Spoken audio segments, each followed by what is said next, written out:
O Antigo Testamento é a vinha antiga, que dá lugar à vinha nova.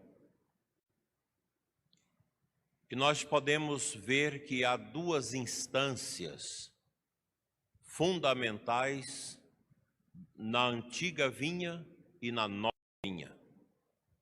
Na antiga, o Êxodo, a Páscoa,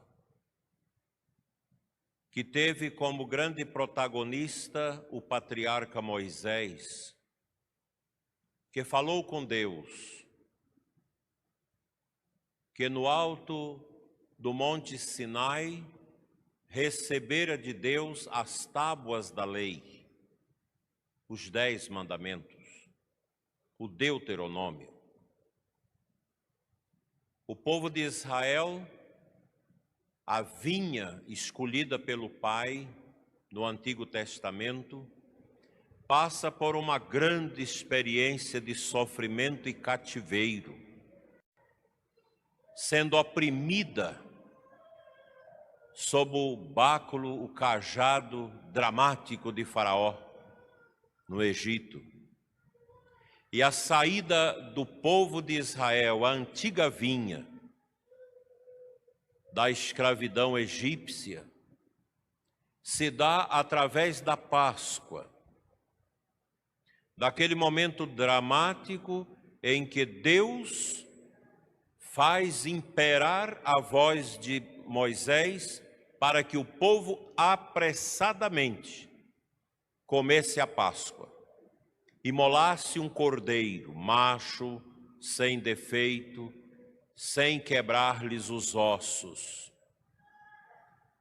O assasse e o comesse com os vinhos e as ervas amargas e o pão, porque aquela noite era a noite da vitória, é a noite da saída da terra do cativeiro para a terra da promessa. E assim procede a antiga vinha, que depois atravessa o Mar Vermelho como grande milagre, vendo para trás fecharem-se as águas sobre os soldados do Faraó, ao que cantaram as maravilhas de Deus, que fez afundar no mar o cavalo e o cavaleiro. O povo de Israel, meus irmãos, vai sendo de forma econômica visitado pela graça e pela presença de Deus através de atos pontuais ao longo da sua história até o estabelecimento na terra de Israel, na Terra Santa, a era dos reis, e aqui nós podemos lembrar o rei Davi, que é uma espécie de corolário, uma espécie de antecipação do Messias. O rei Davi, que é um rei orante, que faz a experiência do pecado, mas faz a experiência também da misericórdia que machuca, que leva à penitência, que leva ao sofrimento, que leva às lágrimas, que leva ao penhor da dor do arrependimento.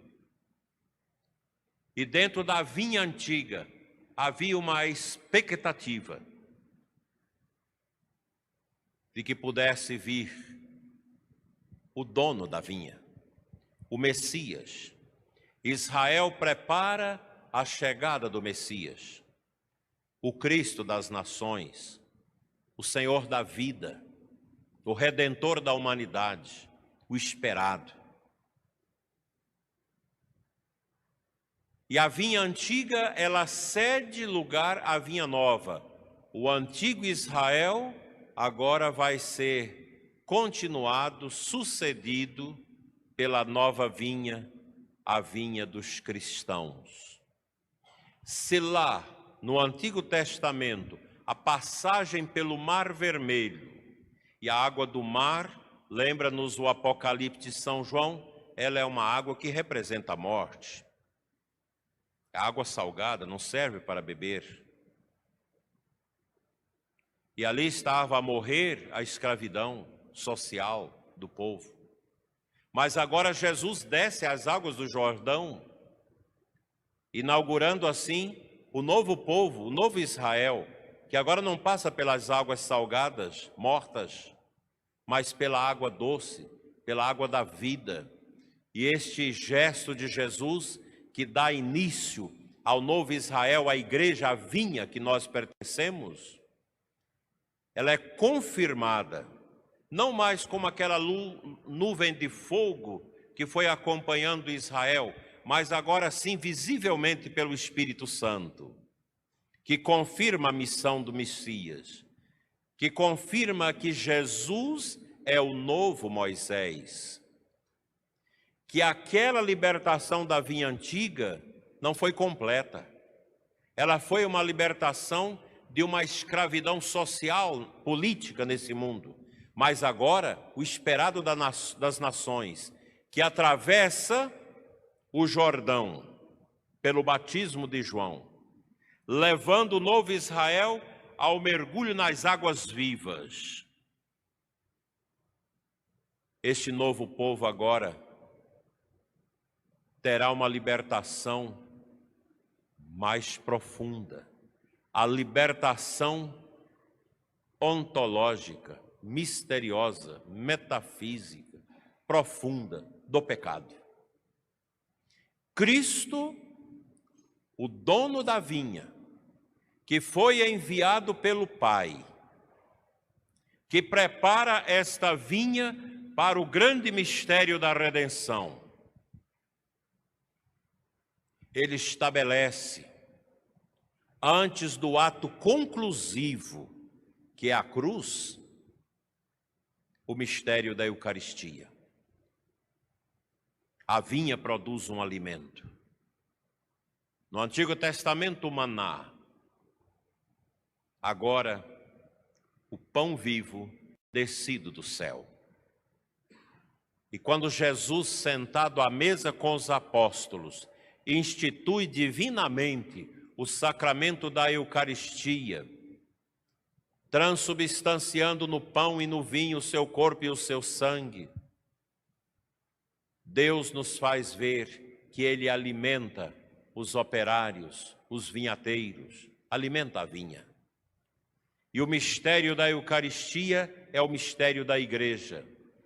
É o ponto alto, é o ponto cume de toda a vivência da igreja. Que coisa bonita isso, a Eucaristia. Somente a Igreja Católica tem a Eucaristia válida, porque ela vem do coração de Cristo. A igreja nasce da cruz. Ela vai sendo formatada pelo batismo de Cristo na Santa Ceia da instituição da Eucaristia, e ela transborda na sua essência da cruz e ganha a sua maturidade para a missão no Pentecostes. E da cruz, meus irmãos, quando nós vemos Jesus fendido pela lança do soldado, nós lembramos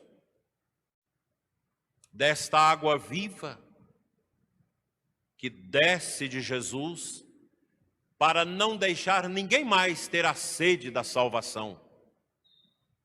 Lá na caminhada do deserto, Moisés bate a vara numa pedra e escorre a água que mata a sede do corpo.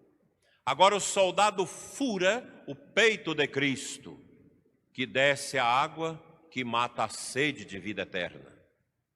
É o poder da igreja, é a vinha que se alimenta do dono dela, que é o Cristo Jesus.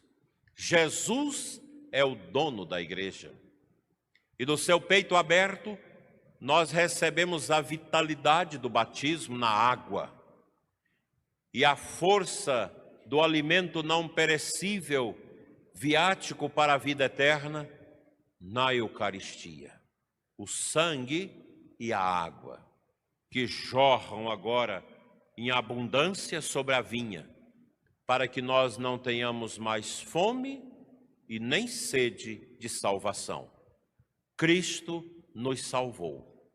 A vinha somos nós. filhos e filhas da igreja.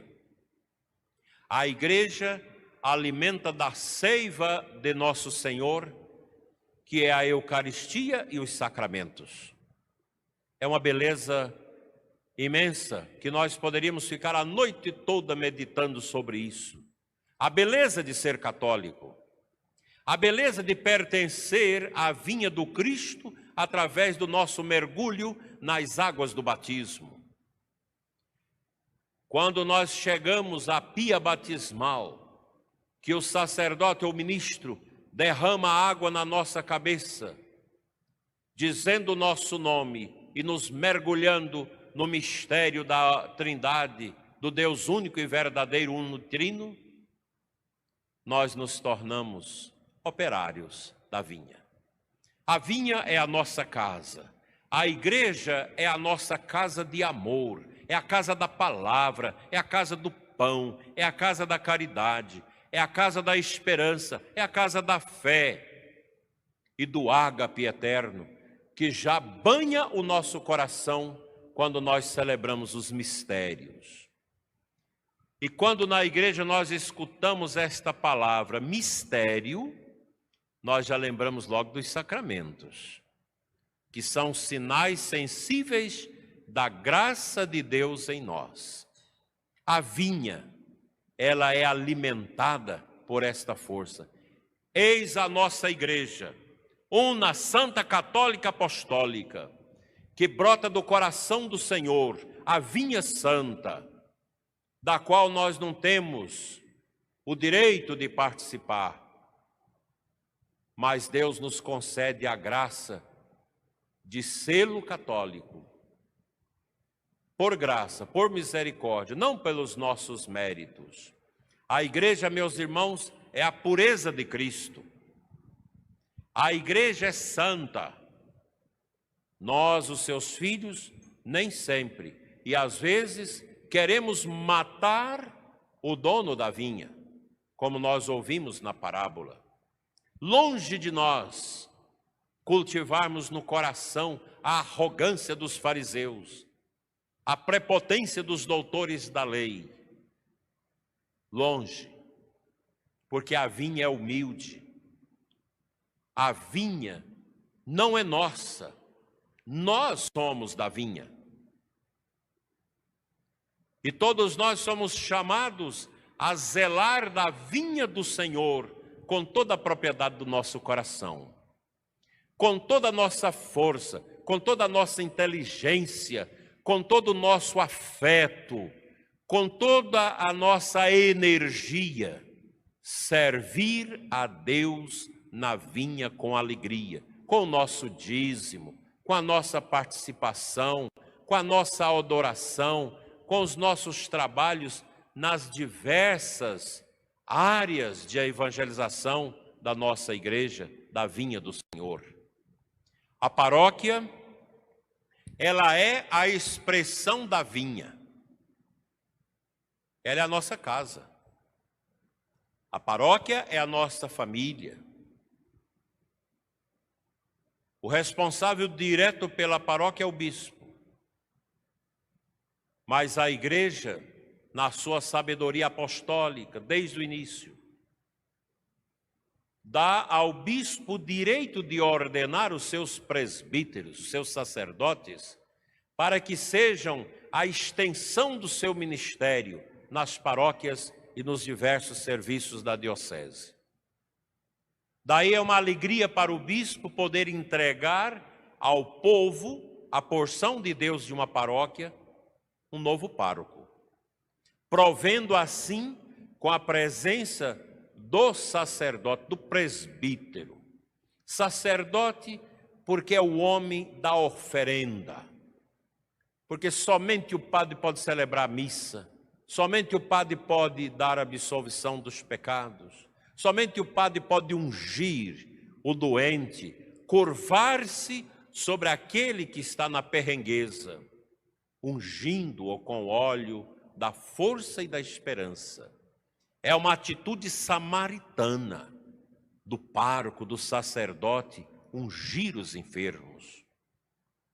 Quão bela é a missão do sacerdote, do pároco. O pároco é presbítero porque, mesmo sendo jovem, é o ancião.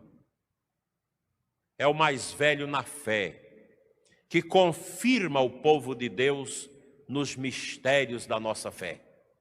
E o vigário paroquial é um colaborador do bispo que colabora com o pároco, para que o reino de Deus aconteça, para afugentar da vinha as lagartas, os carrapatos, as pulgas, as pestes, as misérias, o pecado, o lobo, tudo aquilo que atrapalha a vida dos cristãos. O sacerdote é chamado a ser o bom pastor, a imagem de Jesus, que deu a sua vida por todos, por muitos. O sacerdote é chamado a ser na paróquia o pai de uma comunidade. Esta é sua missão, meu filho, ser pai desse povo. Na fidelidade ao Santo Evangelho. Por isso o pároco recebe o evangeliário para, na sua posse, pela primeira vez como pároco, proclamar o Evangelho. O sacerdote é, na paróquia, o pai, é o bom pastor. Porque o sacerdote age em persona Christi. Todo o ser do padre, tocado pelo poder do sacramento da ordem, o constitui ministro de Deus, pastor do povo de Deus. Quantos e quantos anos leva um seminarista nos estudos para ser sacerdote? O padre é um pastor que precisa ser competente. Ele é um perito nas coisas da fé, nas coisas de Deus, nos mistérios. O sacerdote é também médico, médico das almas, que ao atender à Sagrada Confissão, traz o céu ao coração do pecador arrependido. Isso não é qualquer coisa. Ao invocar a epíclese, a força do Espírito Santo, sobre as oferendas do pão e do vinho, acontece um milagre invisível aos olhos, mas perceptível pela fé, da transubstanciação do pão no corpo e do vinho no sangue de Cristo. Isso não é qualquer coisa.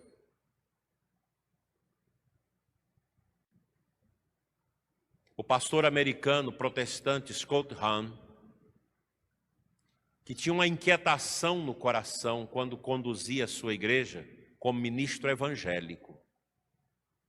Quando ele leu a patrística, os ensinamentos dos padres da igreja, dos 600 primeiros anos da igreja, ele começou a ficar inquieto com a questão da Eucaristia, porque eles celebravam uma ceia. Mas aquelas palavras, isto é o meu corpo, isto é o meu sangue, fazer isto em memória de mim, aquilo machucava o coração daquele pastor. E ele foi meditando e pedindo humildade a Deus, discernimento. E um dia ele vai assistir uma missa, daquelas missas rápidas do meio da semana, lá nos Estados Unidos, e parece por volta da hora do almoço, aquela missa de meia hora, solene, tranquila, sem solenidade, sem de cantos, etc. E quando o padre rezou a epíclese, invocando o Espírito no altar, e consagrou, ele não aguentou, ajoelhou, se converteu e se entregou a Cristo na Igreja Católica. Hoje é um grande professor no nosso seminário católico nos Estados Unidos, um grande escritor e defensor da fé católica. Nós vivemos esse tempo de perseguição à igreja.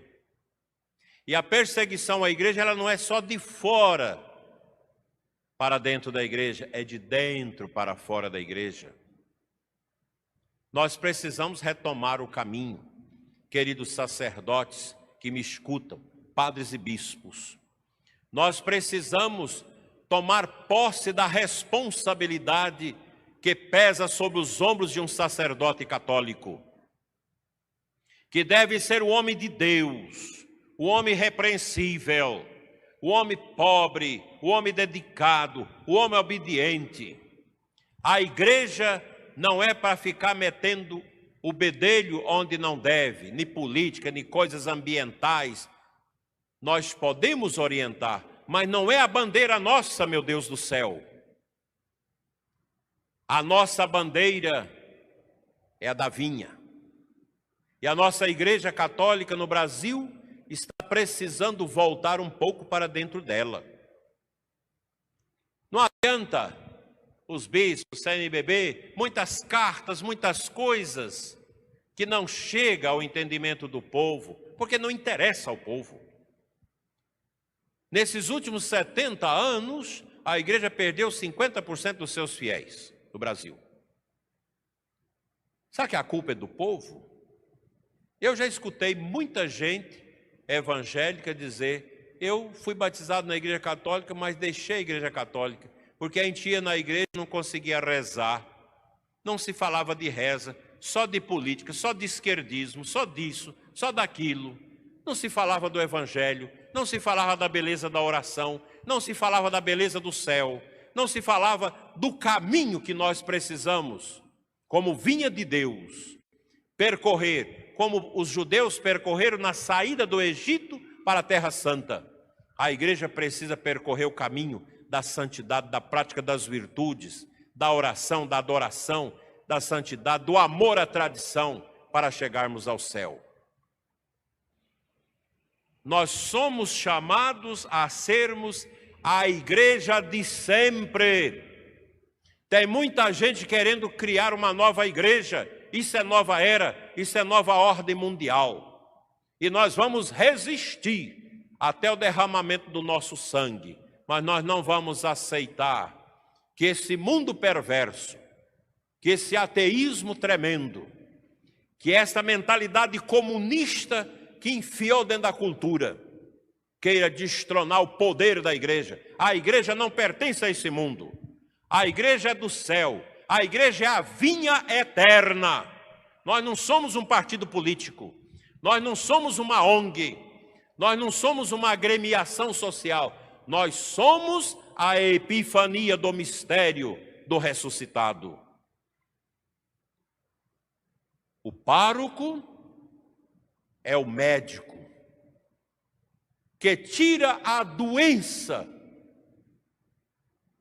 do pecado, que alivia o coração empedernido pelo pecado, petrificado pela dureza. O pároco, o sacerdote de Cristo, ele é também juiz,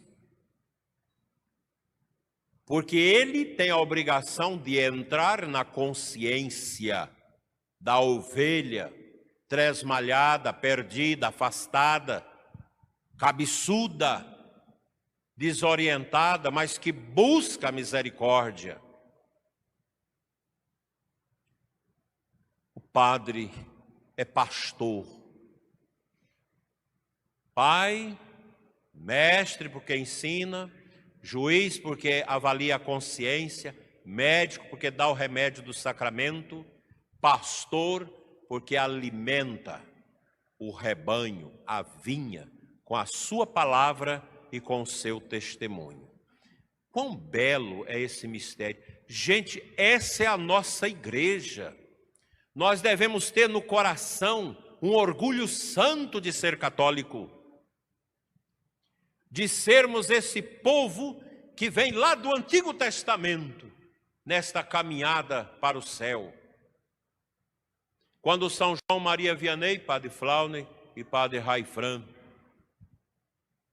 foi enviado pelo bispo à cidade de Arnes, na França, um padre que foi formado, escondido nos porões das paróquias, por causa da famigerada Revolução Francesa, essa peste que a história teve que viver há mais de 200 anos atrás, que matou a igreja, que degolou padres, as freiras, mais de 3.000 padres, Napoleão Bonaparte depois continuando toda a sua arrogância.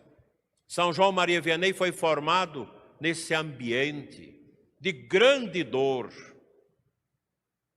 Uma igreja que não tinha mais nada, pobre. E o bispo falou: meu filho, vai para Arnes. Lá há muito tempo não tem um sacerdote. E o próprio São João Maria Vianney dizia: deixa uma paróquia 30 anos sem padre e o povo vai adorar as criaturas. É verdade. E quando São João Maria Vianney foi, na pobreza, a pé, de trem, chegando perto de Arnes, naquelas encruzilhadas, havia uns meninos matando passarinho por ali, brincando. E ele pergunta: meninos, qual dessas estradas que segue para Arnes? Aí um menino mais exaltado diz: é esta aqui. Nem sabia que era padre, o homem de batina. Já não conhecia mais o padre. Aqueles meninos nunca tinham ouvido falar de padre. É esta a estrada. E o santo olhou para o menino e falou: menino, hoje você me mostra o caminho de Arnes. Lá em Arnes eu te mostrarei o caminho do céu. E São João Maria Vianney converteu tantas e tantas almas naquela cidade. Um santo sacerdote, que é modelo para nós. Um homem que olhava a alma, o interior das pessoas e as ajudava a voltar para Deus. É isso que eu quero que aconteça na nossa diocese, nas nossas paróquias. Que os nossos sacerdotes, com todas as suas limitações, juntamente com o bispo, tão limitado, porque todo bispo é limitado, e eu sou um dos mais limitados, nós possamos ajudar a mostrar para o nosso povo o caminho do céu. Gente, a salvação nossa não está nesse mundo. Queridos jovens, fico alegre de ver tantos jovens na igreja. Não é o funk, não é o heavy metal, não são essas coisas do mundo, não são essas palavras desse menino indecente chamado Felipe Neto. Não é isso o mundo que Deus quer para nós. Não é esta revolução sexual estranha que está no mundo. Não é esta ideologia que está dentro das universidades, tirando os nossos estudantes do caminho de Deus. Não é esse o caminho nosso. Não é o dinheiro, não é o poder, não é a vaidade, não é a moda. Nada disso enche o coração da pessoa humana. O coração da pessoa humana só pode ser preenchido pelo Criador. Por isso, nós não podemos colocar a nossa confiança, nem buscar as nossas consolações nas coisas que passam neste mundo, nem nas pessoas. Porque a verdadeira consolação é aquela que vem do alto, que vem da cruz. Que a cruz não é à toa. É aqui que nós temos a consolação, o sentido da nossa vida.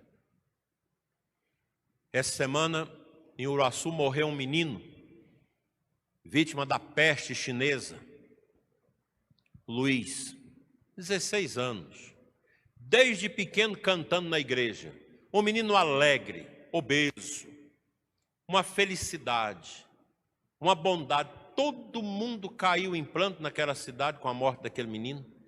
E o padre postava nas redes sociais, quando eu fui visitá-lo na UTI, para conferir-lhe a unção dos enfermos, ele ainda falando inconsciente. E eu perguntei: meu filho, o que você quer que eu diga para o povo que está rezando por você lá fora?